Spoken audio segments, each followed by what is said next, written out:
Masuk lagi. Kita masuk dulu ya. Oke. Lewat sana. Hah? Lewat sini. Bang Vicky siap buat hari ini bang? Iya. Aman bang buat hari ini bang? Insyaallah. Udah di stop. Oh, pintunya sebelah belakangnya mundur. Siap bang. Mundur guys.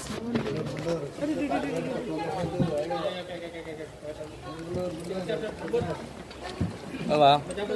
Ini persiapin apa, Fik?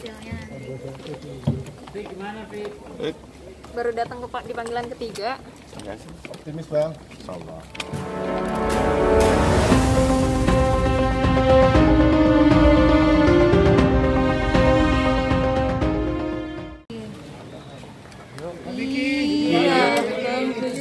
Ya, sedikit dong. Oke, sedikit dulu. Vicky gimana? Jadi hasilnya gimana Bang Vicky? Hasilnya ditahan Gimana? atau Vicky gimana Bang Vicky? gimana nih bang? Nanti kita jelasin. Sakit hati enggak, Pi? Nanti kita jelasin. Ini kemana nih? Ditahan. Gimana nih bang? Coba bang statementnya dikit bang. Bang Vicky. Izin jalan. Bentar. Nanti kita terangin. Oke, izin jalan. Bang Vicky statementnya dikit bang.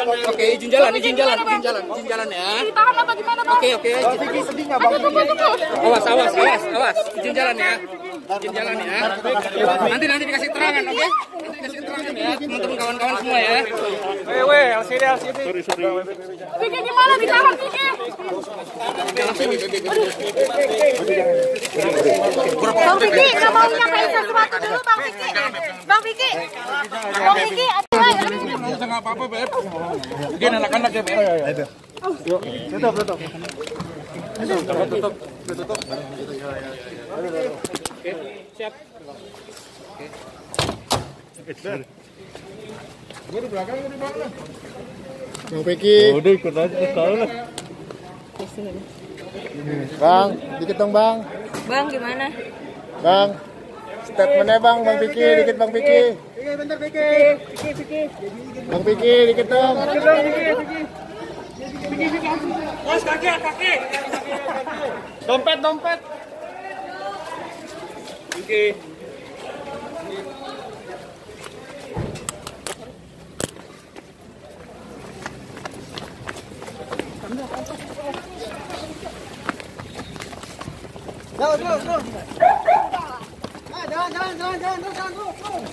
Baik, terima kasih buat teman-teman yang sudah menunggu dari siang. Pada intinya kami minta doa restu terkait penanganan perkara saudara kita, sahabat saya, teman saya, Vicky Prasetyo, terkait laporan Angel. Ditahan berapa lama? Yang pertama, untuk tahap penuntutan di Kejaksaan Negeri Jakarta Selatan, pihak kejaksaan melakukan kewenangannya untuk melakukan penahanan. Penahanan ini kemudian ditempatkan di Salemba. Di Salemba untuk berapa harinya nanti kita akan berikan keterangan. Tapi yang pasti, Vicky Prasetyo hari ini ditahan oleh pihak kejaksaan dan pihak kami akan melakukan upaya-upaya yang bersesuaian dengan perundang-undangan, dan tentunya satu hal yang hati kami sebagai kuasa hukum merasa Pancasila dalam hal ini pasal 2 tentang kemanusiaan yang adil dan beradab, kami menilai dan melihat ada ketimpangan. Kenapa? Kami tidak melakukan protes terhadap kewenangan kejaksaan, tapi kami melihat ada sesuatu yang memang harus kita luruskan. Ketika seorang suami memergoki seorang istri berada di dalam satu kamar bersama laki-laki lain, alangkah sangat menyakitkan bagi kami kaum laki-laki tentunya. Malah seorang suami yang hari ini menjadi seorang pesakitan, ditahan dan diproses di pengadilan. Di mana letak keadilan?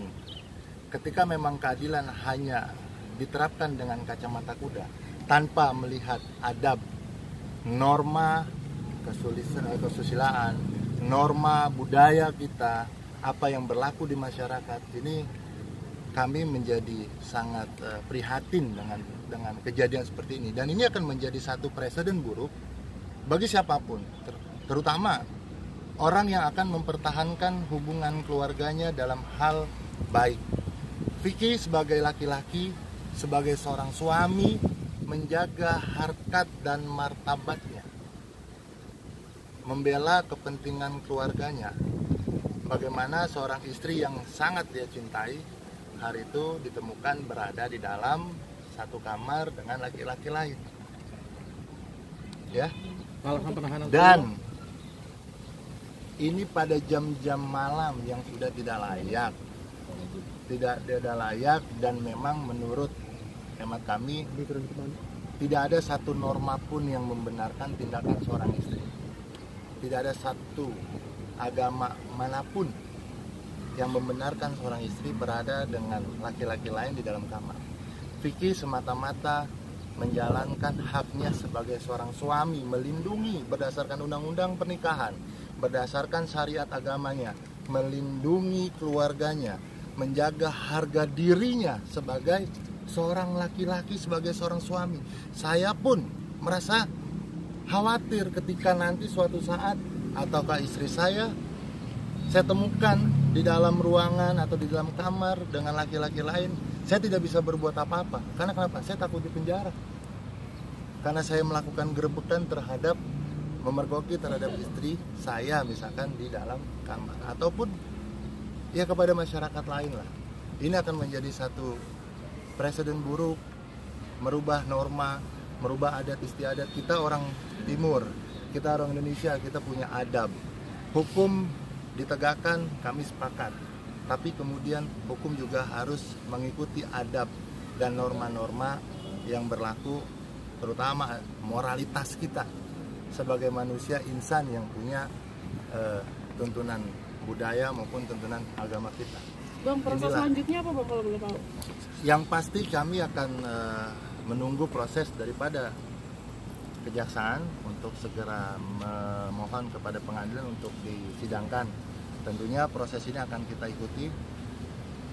Untuk masalah fakta hukumnya seperti apa, kita akan uji materi ini di dalam persidangan nanti. Nah, tentunya sekali lagi kita pengen juga masyarakat memahami permasalahan ini. Permasalahan ini timbul karena ada seorang suami yang katakan, sekali lagi saya ulangi, seorang suami yang memergoki istrinya berada di dalam kamar bersama laki-laki lain, dan hari ini yang menjadi pesakitan adalah seorang suami. Nah, pertanyaan saya adalah bagaimana pertanggungjawaban hukum terhadap dua orang ini? Terhadap terhadap istri dan terhadap laki-laki yang ditemui berada di dalam satu kamar yang memang secara hukum, norma, adat, istiadat, susila, agama pun tidak membenarkan.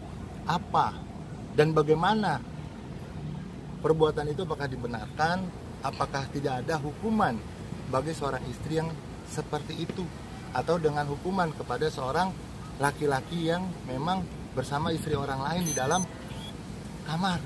Ini yang menjadi pertanyaan kita. Harus kemana kami mencari sebuah keadilan? Harus kemana kita harus menuntut hak seperti itu ketika memang suami tidak bisa berbuat apa-apa hari ini? Kira-kira itu. Bang, ditahan di mana, Bang? Nggak terbukti ya Bang ya waktu hasil visumnya kemarin dari pihak istri itu. Yang itu pasti gimana? Begini, saya tidak mau berkomentar masalah itu. Itu ada di ranah penyidikan ketika terbukti atau tidak terbukti. Tapi faktanya ditemukan berada di dalam satu kamar ya dengan jam malam yang memang sudah tidak lazim, ya, bersama seorang laki-laki yang bukan suaminya, yang bukan muhrimnya. Kita melihatlah di mana sisi moralitas kita. Saya juga menjaga di sini, menjaga etika dan moral seorang suami yang ingin berjuang mempertahankan mahligai rumah tangganya, yang itu disyaratkan baik di dalam agama kita maupun di dalam undang-undang untuk melestarikan pernikahan, untuk menjaga kerukunan daripada rumah tangga. Nah, inilah kira-kira seperti apa hukuman bagi seorang istri yang melakukan itu dan seorang laki-laki yang melakukan itu.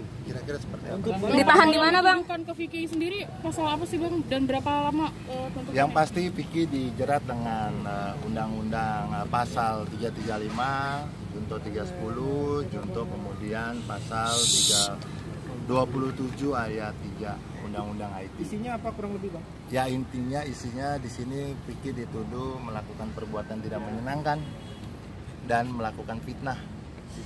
Nah, nanti kita uji lah di dalam alasan persidangan. penahanannya sendiri apa sih, Bang? Alasan penahanan itu subjektif daripada penuntut umum. Kami tidak punya kewenangan untuk melarang atau mengintervensi. Kami mengikuti saja. Kami mengikuti saja apa yang memang sudah menjadi kewenangan daripada jaksa sebagai penuntut, sebagai sesama penegak hukum. Kami tidak bisa mengintervensi. Artinya ketika jaksa memutuskan untuk dilakukan penahanan, ya kita ikuti. Ketika harus ditempatkan di Salemba, kita ikuti. Rutan Salemba ya, Bang? Salemba ya. Oke. Salemba Rutan. Oke, siap.